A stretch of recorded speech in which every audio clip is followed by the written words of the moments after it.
Hello everyone, welcome to computer science e class. इस video के अंदर हम अंडरस्टैंड करेंगे कंप्यूटर के ब्लॉक डायग्राम के बारे में। ब्लॉक डायग्राम क्या होता है? एक कंप्यूटर का पूरा आउटर लेआउट होता है जिसका हम अंडरस्टैंड करके ये समझ सकते हैं कि कंप्यूटर के कौन कौन से पार्ट हैं अगर हम बाहर से उसको देखें तो उसके बारे में इस ब्लॉक डायग्राम के अंदर आपको समझाया जाएगा, बताया जाएगा कि कौन कौन से पार्ट्स उसके कंप्यूटर्स के आउटर लेआउट के हिसाब से हो सकते हैं और उसको हम क्या बोलते हैं, क्या उनके काम होते हैं, क्या एग्जांपल्स उनकी हो सकती हैं। ये सारी चीज़ें हम इस टॉपिक के अंदर, इस वीडियो के अंदर अंडरस्टैंड करने की कोशिश करेंगे। तो लेट्स स्टार्ट। अगर हम ब्लॉक डायग्राम बोलें तो ब्लॉक डायग्राम होता क्या है? ब्लॉक डायग्राम जो होता है वो एक पिक्टोरियल रिप्रेजेंटेशन होती है। किसकी? कंप्यूटर की।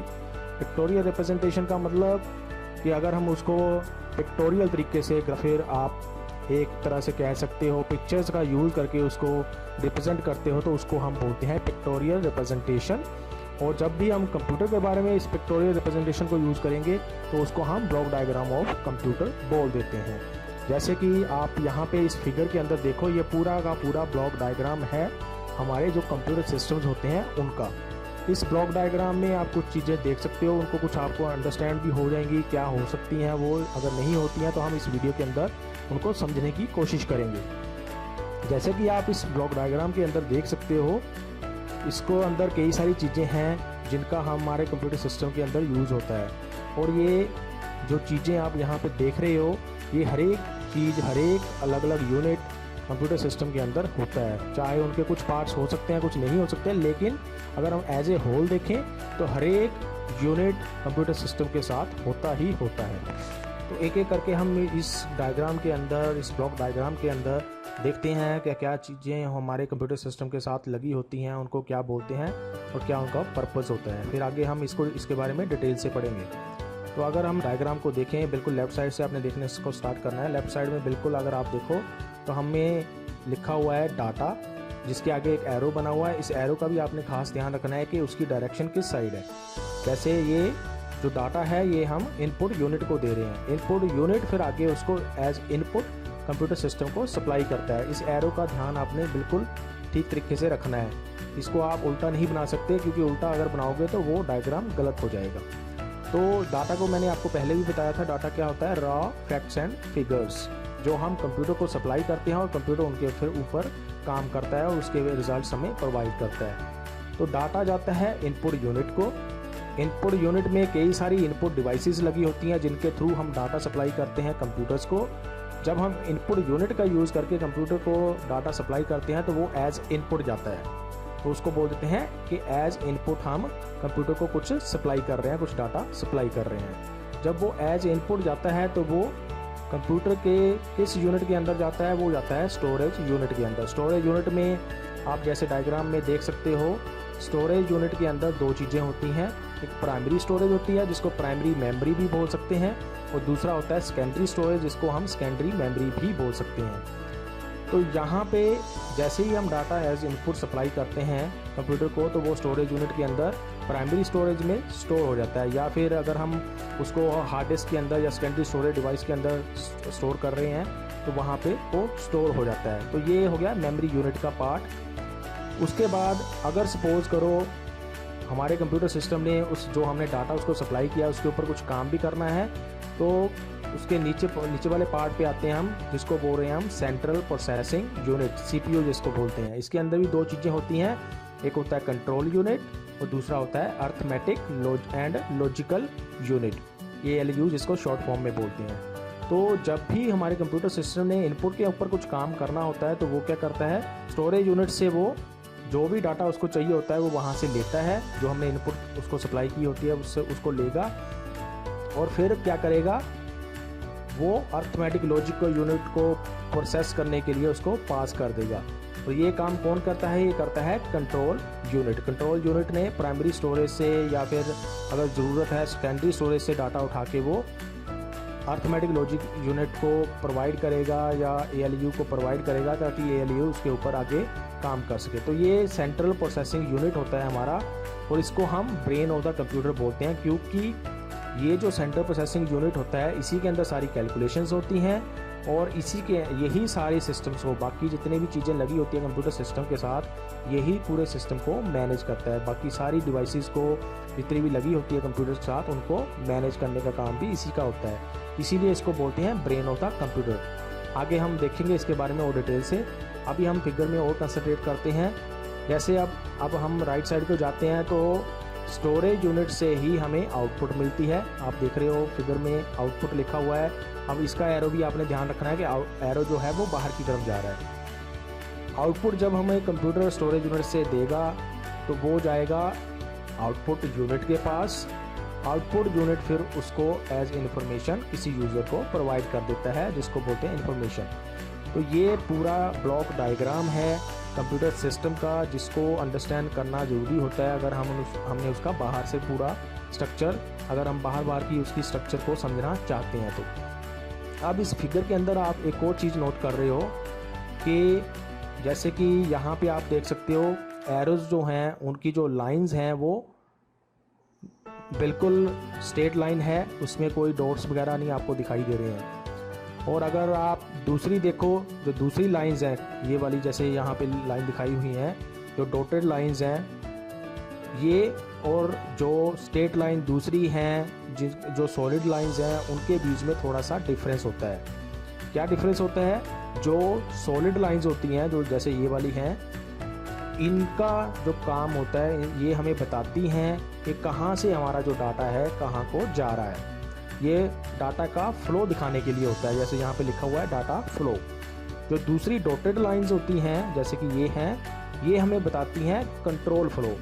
मतलब सीयू का जो काम होता है, कंट्रोल यूनिट का जो काम होता है, वो कैसे कंट्रोल कर रहा है, किन किन चीज़ों को कंट्रोल कर रहा है। तो वो कंट्रोल फ्लो को दर्शाने के लिए इन डॉटेड लाइंस का यूज़ किया जाता है। इन लाइंस का मतलब ये नहीं होता है कि यहाँ से यहाँ डाटा फ्लो कर रहा है, ऐसा नहीं होता है इसमें। ये सिर्फ कंट्रोल को दिखाने के लिए होता है कि कौन किस पार्ट को कैसे कंट्रोल कर रहा है। तो ये कंट्रोल फ्लो के लिए हो गया। तो ये डायग्राम आपने ध्यान में रखना है। आगे हम इसके ऊपर और डिस्कशन करेंगे इस वीडियो के अंदर। अभी हम आगे चलते हैं। जैसा कि आपने फिगर में देख लिया, डायग्राम में देख लिया कि उसमें बिल्कुल लेफ्ट साइड में होता है इनपुट यूनिट, कंप्यूटर का पार्ट इनपुट यूनिट। अभी इसको हम अंडरस्टैंड करते हैं इनपुट यूनिट होता क्या है। इनपुट यूनिट क्या होता है? Consist of one or more input devices through which we can enter data and instruction to the computer. Input unit क्या होता है? इसके अंदर कई सारी इनपुट डिवाइसेस होती हैं। अब आपने कन्फ्यूज़न नहीं होना चाहिए आपको इस चीज़ में कि इनपुट यूनिट और इनपुट डिवाइसेस दोनों अलग अलग चीज़ें हैं, रिलेटेड हैं लेकिन दोनों अलग अलग चीज़ें हैं। इनपुट यूनिट के अंदर कई सारी इनपुट डिवाइसेस हो सकती हैं, जैसे कि फॉर एग्जांपल कीबोर्ड, माउस, इनसे हम इनपुट दे सकते हैं कंप्यूटर सिस्टम को। तो इनपुट यूनिट क्या हो गया? Consist of one or more input devices. Input unit के अंदर कई सारी एक या एक से ज़्यादा डिवाइसेस हो सकती हैं, जिनका हम यूज़ करते हैं कंप्यूटर को डाटा सप्लाई करने के लिए, इनपुट सप्लाई करने के लिए, या फिर इंस्ट्रक्शन सप्लाई करने के लिए। डाटा हो गया जिसके ऊपर कंप्यूटर ने काम करना है, इंस्ट्रक्शन हो गई कि क्या काम करना है और कैसे कैसे करना है। तो ये चीज़ें हम इनपुट यूनिट से कंप्यूटर को सप्लाई करते हैं। आगे अगर चलें, इसके साथ साथ इनपुट यूनिट का ये काम भी होता है कि उसने जो भी डाटा यूज़र ने उसको दिया है, उसके थ्रू कंप्यूटर को दे रहा है, उस डाटा को कन्वर्ट भी करना होता है किसमें? कंप्यूटर अंडरस्टैंडेबल फॉर्म में। कंप्यूटर नॉर्मल लैंग्वेज को अंडरस्टैंड नहीं करता है, वो बाइनरी लैंग्वेज को अंडरस्टैंड करता है। बाइनरी लैंग्वेज में सिर्फ वो 0 1 इसकी भाषा को ही समझता है।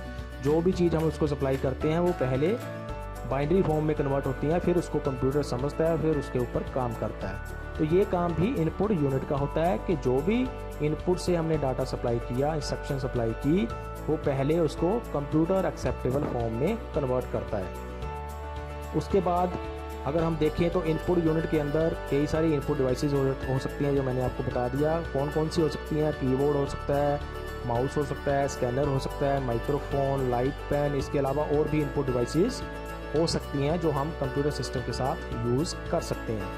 जैसे कि एग्जांपल के लिए ये फिगर्स आप देखो, इन इमेजेस को आप देखो, बिल्कुल लेफ़्ट साइड में कीबोर्ड हो गया, ये नॉर्मली हर एक कंप्यूटर सिस्टम में आप देखोगे, ठीक है। बिना इसके हम आजकल जो नॉर्मल सबसे ज़्यादा यूज़ होने वाली चीज़ों में से ये है अगर हम कंप्यूटर सिस्टम को यूज़ कर रहे हैं। इसके साथ माउस बना हुआ है, ये भी हम हर एक कंप्यूटर सिस्टम के साथ लगा हुआ देखते हैं नॉर्मली।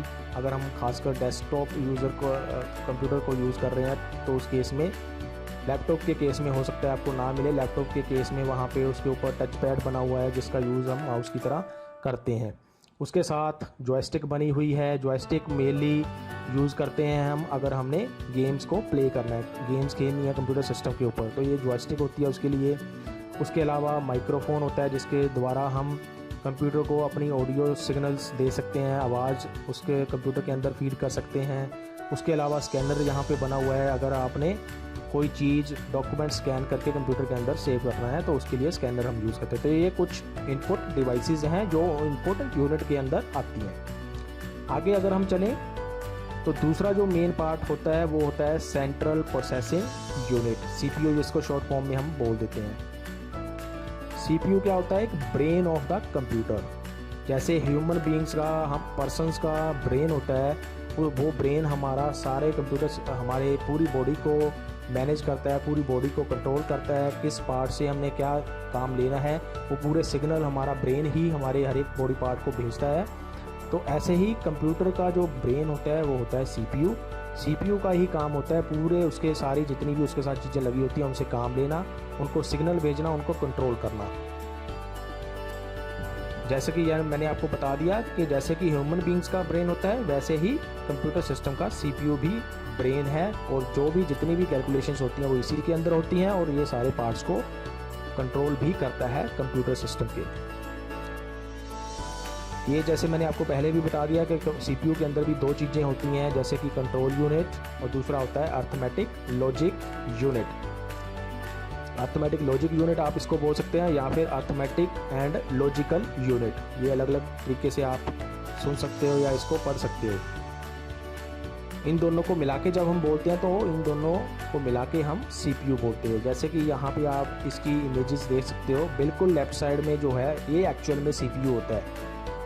अगर आप इस एक्चुअल में समझने की कोशिश करो तो CPU क्या होता है, तो अगर बिल्कुल लेफ़्ट साइड वाली जो इमेज आप देख रहे हो इसको हम CPU बोलते हैं। और ये जो इसके नेक्स्ट वाली फिगर है, जो नेक्स्ट वाली इमेज है जिसको मदरबोर्ड बोलते हैं, ये मदरबोर्ड होता है, इसके ऊपर ये लगा होता है। कहाँ पे लगा होता है? ये वाला जो आपको यहाँ पे छोटा सा फैन दिखाई दे रहा है, इसके नीचे इसको हम लगाया जाता है मदरबोर्ड के ऊपर। आप कोई भी कंप्यूटर सिस्टम खोल के देख लो, उसके अंदर आपको मदरबोर्ड मिलेगा, ऐसा ही कुछ दिखाई देगा आपको, और उसके ऊपर फैन लगा होगा, उस फैन के नीचे ये CPU लगा होता है, और CPU ही हमारे पूरे कंप्यूटर सिस्टम के डिवाइसेस को मैनेज करता है। अगर आप बिल्कुल राइट साइड वाली ये वाली इमेज देखो तो कई बार हम इसको ही CPU बोल देते हैं, लेकिन एक्चुअल में ये CPU नहीं होता है। जो इसके अंदर मदरबोर्ड लगा होता है उसके ऊपर जो फैन के नीचे जो चीज़ लगी होती है उसको हम CPU बोलते हैं, अगर हम टेक्निकल शब्दों में उसको बोलने की कोशिश करें। तो ये पूरा CPU है। अब CPU के अंदर आपने देखा कि दो चीज़ें हैं, कंट्रोल यूनिट और arithmetical and logical unit. Control unit का काम है पूरे सिस्टम को, जैसे नाम इसका बता रहा है, पूरे सिस्टम को मैनेज करता है, ये पूरी डिवाइसेस को कंट्रोल करके रखेगा। जैसे आपने फिगर में भी देखा कंट्रोल फ्लो की इससे सारी लाइंस निकली थी, आपने वहाँ पे फिगर के अंदर देखा है, और इसीलिए वो ड्रॉ की गई थी वहाँ पे उस फिगर के अंदर, उस डायग्राम के अंदर, क्योंकि ये पूरे सिस्टम के डिवाइसेस को, यूनिट्स को मैनेज करता है या कंट्रोल करता है। उसके बाद अर्थमेटिकल लॉजिकल यूनिट क्या होता है? ये सारी कैलकुलेशन को हैंडल करता है। आगे चलते हैं। अब जो CPU होता है उसके दो पार्ट्स होते हैं, जैसे कि आपको मैंने पहले भी बता दिया। पहला पार्ट कंट्रोल यूनिट, क्या काम होता है इसका? Coordinates and controls all operations of the computer and is known as heart of the computer. जो CPU हो गया वो ब्रेन ऑफ द कंप्यूटर हो गया, और जो उसके अंदर CPU के अंदर कंट्रोल यूनिट होता है उसको बोलते हैं हार्ट ऑफ द कंप्यूटर। जैसे ह्यूमन बींग्स का भी हार्ट होता है, वैसे ही ये हार्ट हो गया कंप्यूटर सिस्टम का या CPU का। क्या काम हो गया इसका? कंट्रोल करेगा या फिर कोऑर्डिनेट करेगा ऑल ऑपरेशन, जो भी कंप्यूटर के ऊपर सारे काम हो रहे हैं उनके बीच में कोऑर्डिनेशन बनाएगा, किसने कौन सा काम कर रहा है। जब एक ने काम कर दिया तो उसका जो होगा रिजल्ट्स वो दूसरे को सप्लाई करना, उनके बीच में क्या कोऑर्डिनेशन हो रहा है, आपस में वो सारे पार्ट्स मिलके काम करेंगे तभी कंप्यूटर सिस्टम पूरी अच्छे तरीके से काम कर पाएगा। तो वो सारा कोऑर्डिनेशन काम करने का वो कंट्रोल यूनिट के पास होता है। और उसके बाद क्या करता है, it tells other parts of the computer what to do. दूसरे पार्ट्स को बताएगा कंप्यूटर सिस्टम के कि क्या क्या काम करना है और कब करना है। उसके बाद क्या करेगा, इंस्ट्रक्शंस रीड करता है। कहाँ से, मेमोरी यूनिट से। ये मैंने आपको पहले भी बताया, मेमोरी यूनिट जो आपने पढ़ा पीछे, स्टोरेज यूनिट जिसको बोल सकते हैं हम, और उससे ये इंस्ट्रक्शंस को रीड करता है और सिग्नल सेंड करता है दूसरे पार्ट्स को जो कंप्यूटर्स के अंदर लगे होते हैं जब भी उनको जरूरत पड़ेगी। दूसरा जो पार्ट आ गया, arithmetical logical unit, arithmetic and logical unit या अर्थमेटिक लॉजिक यूनिट, इसको अलग अलग नाम आप दे सकते हैं। इसका क्या काम हुआ, ALU जो होता है वो all arithmetic and logical calculations करता है, जैसे कि एडिशन, सब्ट्रैक्शन, मल्टीप्लिकेशन, डिवीज़न। इसके अलावा ये भी देखता है, कंपैरिजंस भी करता है कि ग्रेटर दैन क्या है, लेस दैन क्या है, इक्वल्स क्या है। ये सारे काम अर्थमेटिकल लॉजिकल यूनिट में करने होते हैं। तो ये हो गया CPU के बारे में। आगे अगर हम चलें, थर्ड जो इसका यूनिट होता है ब्लॉक डायग्राम का, वो होता है आउटपुट यूनिट। आउटपुट यूनिट में क्या हुआ, आउटपुट यूनिट इनपुट यूनिट के लगभग आप इसको उल्टा बोल सकते हो। इनपुट यूनिट में हम कुछ इनपुट सप्लाई करते हैं कंप्यूटर के अंदर, और आउटपुट यूनिट जो है वो क्या करता है, कंप्यूटर से बाहर निकालता है कोई भी, जिसको हम बोलते हैं आउटपुट या फिर रिजल्ट्स। तो output unit consist of one or more output devices. Output unit के अंदर कई सारी आउटपुट डिवाइसेस हो सकती हैं जिनसे हमें आउटपुट मिलती है या कंप्यूटर हमें आउटपुट देता है, जिनके थ्रू उनको हम रिजल्ट्स भी बोल सकते हैं। जो हमें आउटपुट मिलती है उसको रिजल्ट्स बोल सकते हैं, उसको इन्फॉर्मेशन बोल सकते हैं जो यूजर्स को प्रोवाइड की जाती है आउटपुट डिवाइसेस के थ्रू कंप्यूटर से।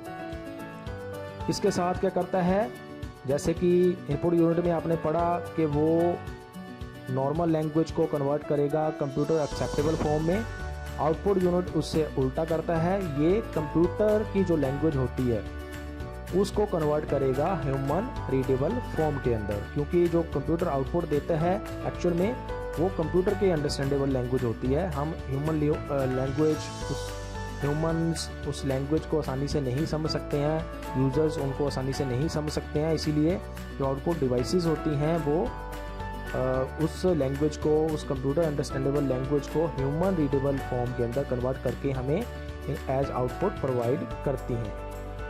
इसके अलावा जो आउटपुट यूनिट है उसके अंदर ये कुछ आउटपुट डिवाइसेस हो सकती हैं, जैसे कि printer, monitor, projector, speakers, headphones.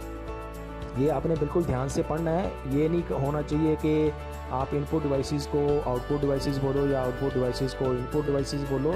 ये हमें बिल्कुल ध्यान से इसके बारे में नॉलेज होनी चाहिए। ये आपको इसी को देख के पता चल जाना चाहिए कि किससे हमें आउटपुट कंप्यूटर से बाहर मिल रही है, तो किससे हम इनपुट कंप्यूटर को अंदर को दे रहे हैं।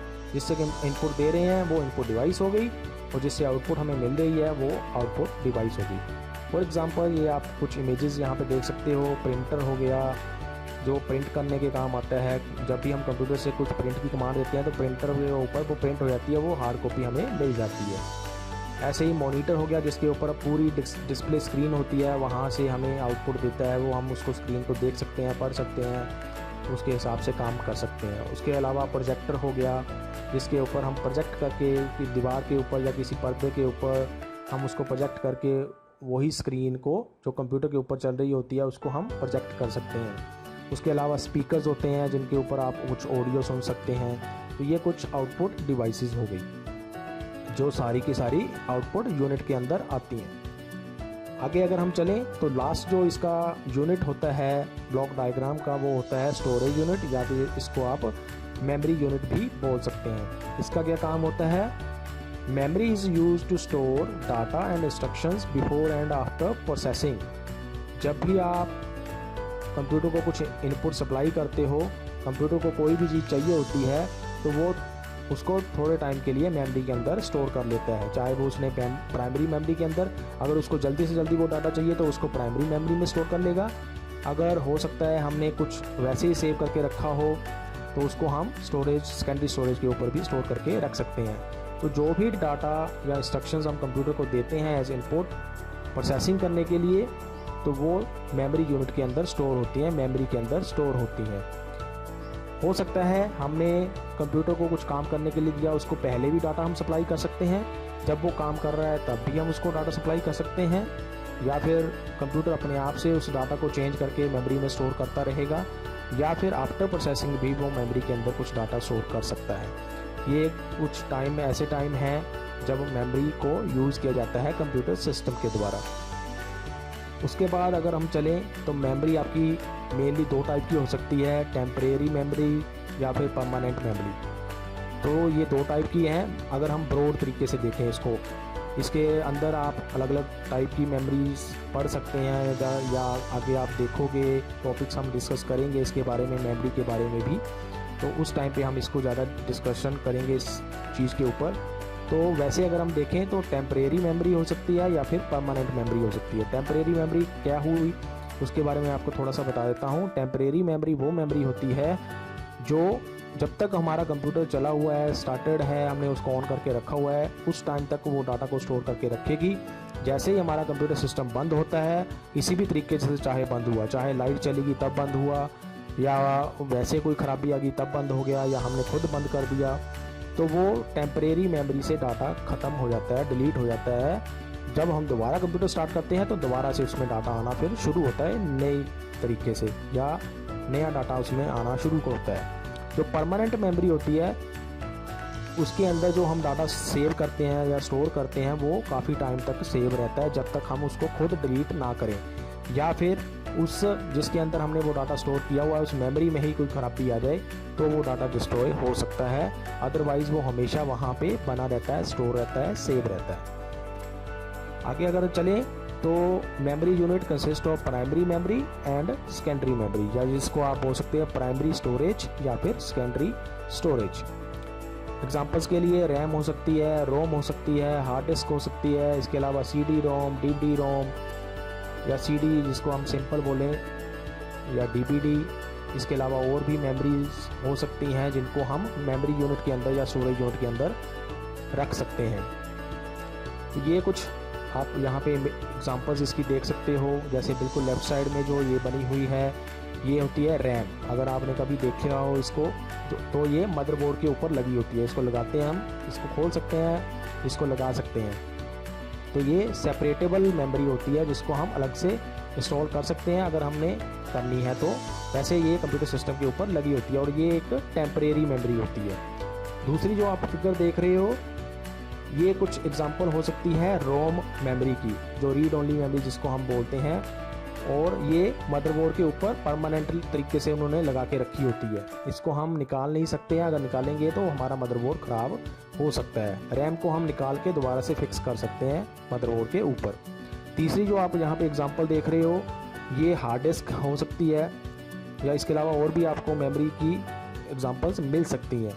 तो ये अलग अलग टाइप की स्टोरेज यूनिट के अंदर मेमोरीज हमें मिल सकती हैं। तो ये था सब कुछ ब्लॉक डायग्राम ऑफ कंप्यूटर के बारे में, जिसके अंदर हमने different parts, different units of computer पढ़ लिए, उनको समझने की कोशिश की, उनकी एग्जांपल्स हमने देखी। अगर आपको इस टॉपिक के बारे में कोई क्वेश्चंस हैं, कुछ क्वेरीज़ हैं, कुछ नहीं समझ आया है आपको, तो कमेंट सेक्शन के अंदर आप अपने कमेंट्स लिख के उन क्वेश्चंस के बारे में मुझसे पूछ सकते हैं। अभी के लिए इस वीडियो के अंदर इतना ही। Thanks for watching.